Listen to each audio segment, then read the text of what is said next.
Olá, estimados amigos, amigas, irmãs e irmãos em Cristo. Nós estamos agora retornando depois de um período de férias e um período em que nós deixamos de fazer em janeiro e fevereiro esses nossos estudos. Estamos retornando com os estudos nessa primeira sexta-feira de março e, se Deus quiser, nós vamos continuar novamente publicando esses estudos sempre nas noites de sexta-feira daqui por diante. Será um prazer muito grande contar com vocês novamente, assim como contamos com vocês até o início de janeiro deste ano, por quase 2 anos seguidos. Eu estou me propondo a continuar esses estudos não necessariamente no molde que vinha fazendo, ou seja, estudando capítulo por capítulo vários livros da Bíblia. Se bem que o nosso assunto sempre vai ser Bíblia, mas esse ano eu vou flexibilizar mais os temas, eventualmente pegar um assunto do momento, um assunto a pedido, quem sabe podem sugerir inclusive temas, pegar um tema e ver, dissecar esse tema à luz da palavra de Deus. O que não quer dizer que eu também não vá pegar um livro ou um capítulo da Bíblia e fazer um estudo simplesmente sobre esse texto, porque a Bíblia é a palavra de Deus, é onde Deus nos fala.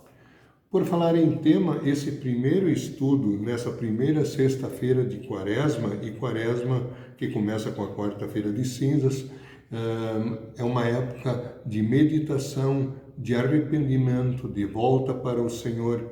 E o tema de hoje, como eu acho que não poderia deixar de ser, é que nós estamos em guerra.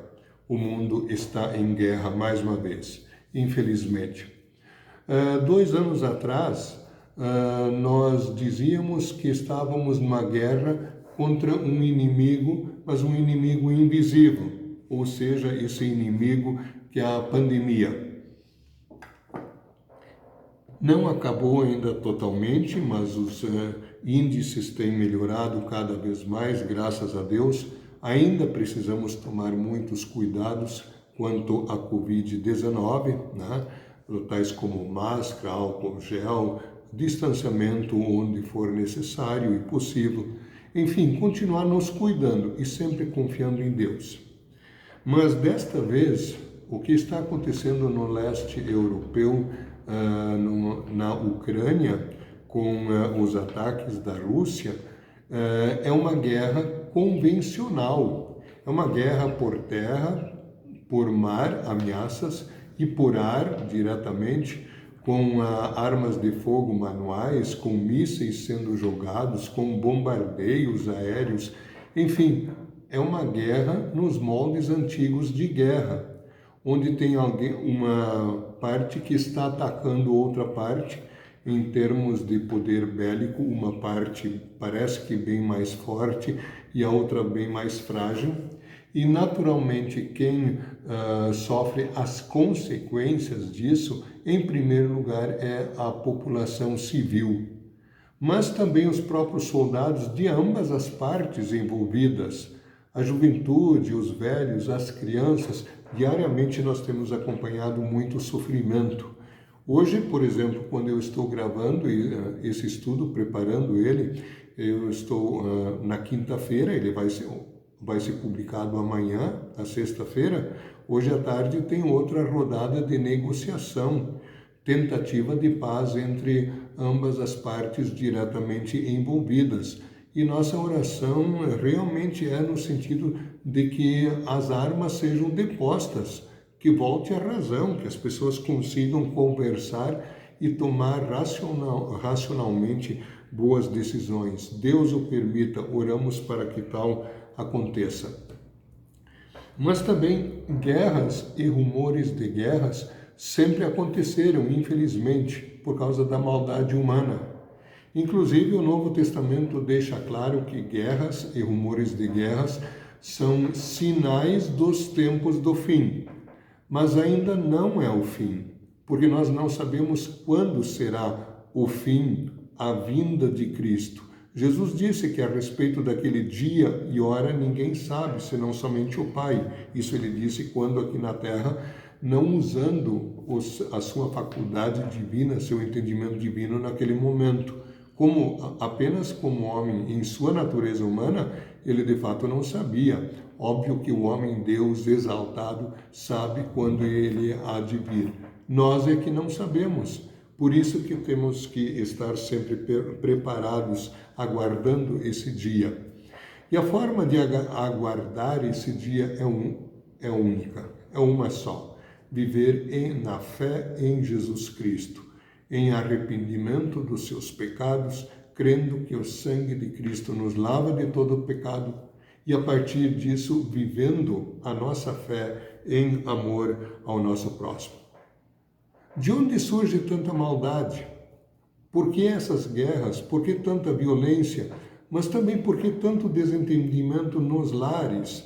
Quanta intriga entre as pessoas, entre um e outro, entre casais, pais e filhos, entre irmãos? Jesus falou que do coração procedem maus desígnios, más vontades, maus desígnios, homicídios, furtos, falsos testemunhas, blasfêmias. Toda a maldade ela parte do coração humano, que é mau por natureza, desde a primeira desobediência de Adão e Eva.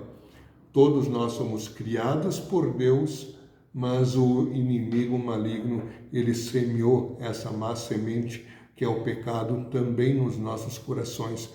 É por isso que nós, desde pequenos, precisamos da graça de Deus.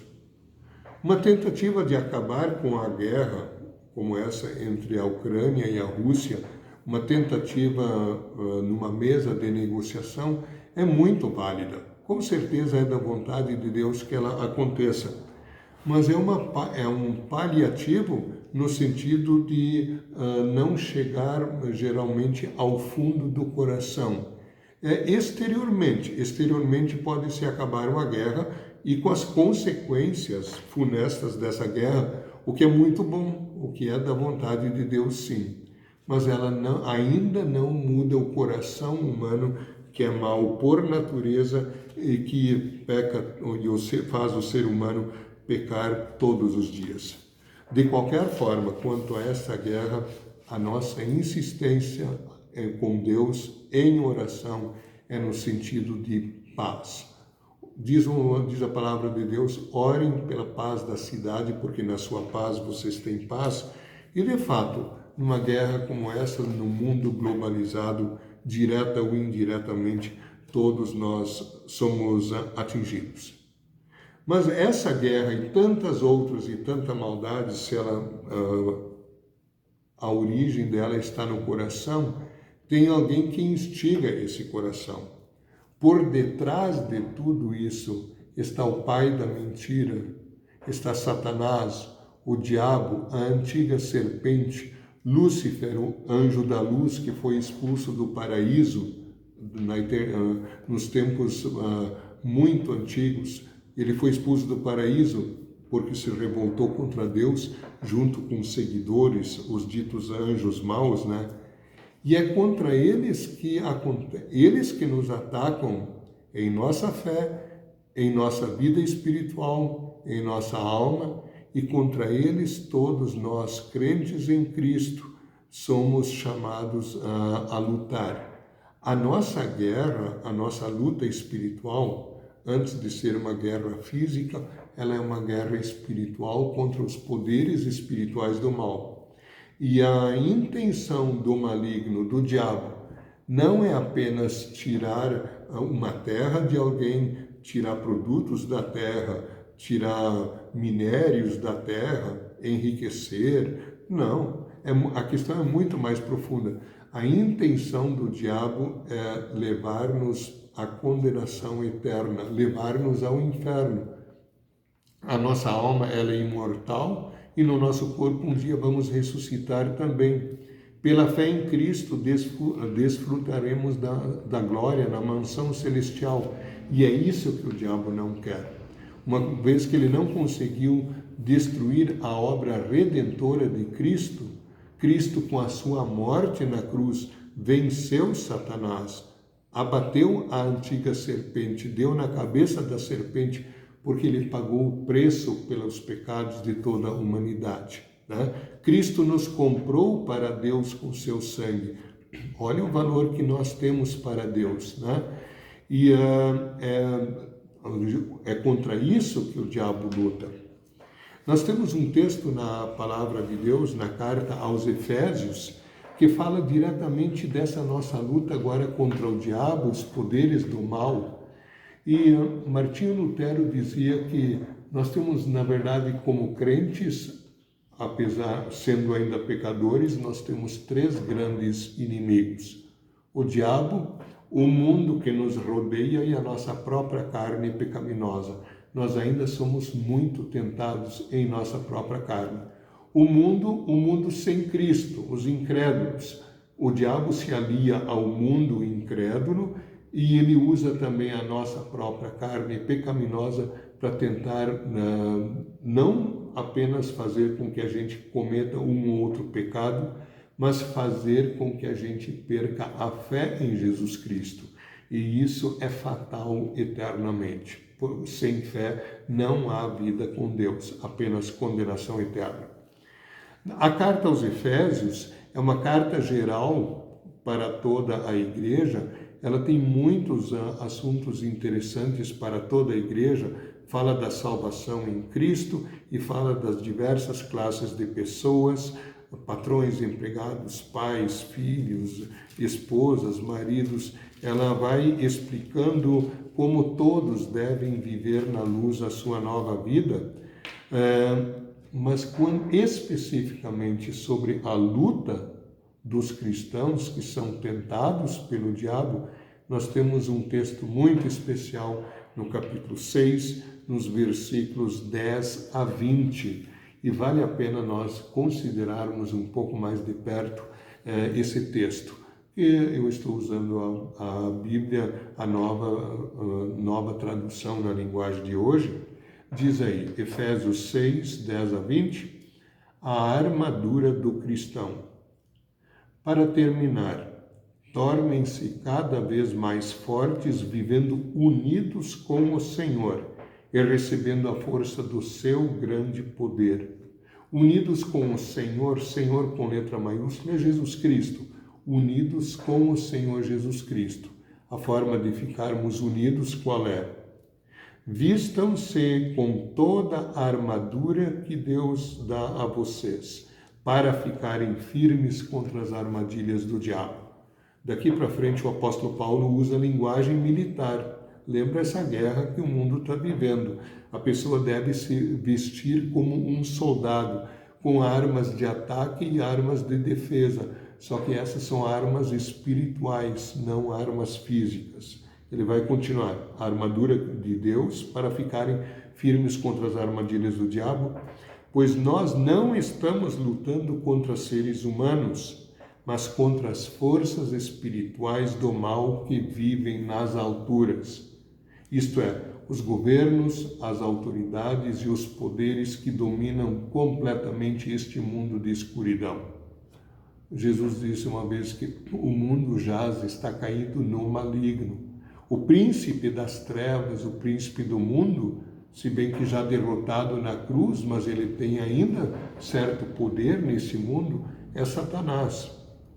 Por isso, agora as armas de vocês são. Por isso, peguem agora a armadura que Deus lhes dá. Assim, quando chegar o dia de enfrentarem as forças do mal, vocês poderão resistir aos ataques do inimigo e depois de lutarem até o fim, vocês continuarão firmes sem recuar. Há um texto que diz que aquele que perseverar até o fim, esse será salvo. Não adianta viver 70 anos na fé em Cristo, abandonar a fé e morrer aos 80 sem fé. Aquele que lutar contra o diabo e seus anjos até o fim, e quem nos assiste nessa luta é o nosso Senhor da glória, é o Senhor Jesus Cristo. Portanto, estejam preparados. Usem a verdade como cinturão. Olha as defesas. A verdade é Cristo. Vistam-se com a couraça da justiça, couraça que impede os dardos inflamados do inimigo, couraça da justiça. A justiça de Deus é que o sangue de Cristo nos lavou de todo o pecado. Então é a fé, né? E calcem como sapatos a prontidão para anunciar a boa notícia de paz. Não façam guerra, não alimentem intrigas, proclamem a paz de Deus. E levem sempre a fé como escudo, para poderem se proteger de todos os dardos do fogo do maligno. Recebam a salvação eterna, o perdão dos pecados e a vida eterna, como capacete. A cabeça é um órgão vital, né? Representa todo o corpo. Como capacete e a palavra de Deus como a espada que o Espírito Santo lhes dá. A nossa arma não são fogos, como nessa guerra convencional. A nossa arma, a única arma que nós temos, a arma espiritual, é a espada de Deus, é a palavra de Deus. É uma espada de 2 fios, diz um texto, ela corta para tudo que é lado. Ela é composta por lei e evangelho, a lei que condena o pecado e o evangelho que diz, a boa notícia que diz onde encontrar o perdão. Essa é a espada que o Espírito Santo nos dá. E aí a recomendação final, nos versículos 18 a 20, tudo isso permeado pela oração. Façam tudo isso orando a Deus e pedindo a ajuda dele. Orem sempre guiados pelo Espírito de Deus. Fiquem alertas. Não desanimem e orem sempre por todo o povo de Deus. Orem por todo o povo de Deus em primeiro lugar. E orem também por mim, diz o apóstolo Paulo, ou seja, por todos que anunciam o Evangelho, a fim de que Deus me dê a mensagem certa, para que quando eu falar, fale com coragem e torne conhecido o segredo do Evangelho. Para que o Evangelho, que é o poder de Deus para a salvação de todo aquele que crê, para que ele seja claramente anunciado, e pedir também que pelo Espírito Santo ele abra os corações dos que ouvem o Evangelho, que eles venham a crer em Cristo também para a sua salvação. Ou seja, é uma orem sempre pela evangelização de todos.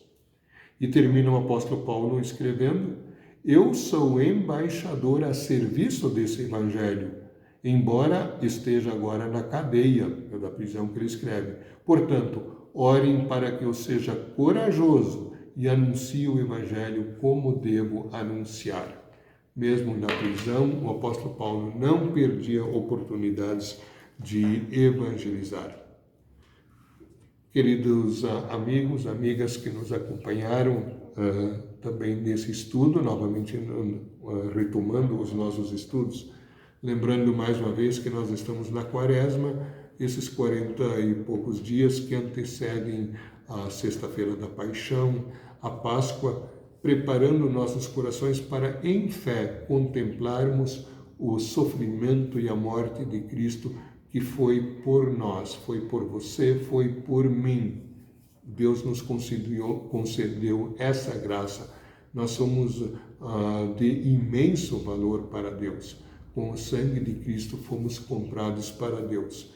Que nós creiamos nesse Cristo todos os dias e nos fortaleçamos na fé e não desistamos da luta contra os nossos grandes inimigos espirituais, que já foram derrotados na cruz, ao Cristo exclamar: está consumado, está terminada a obra da salvação.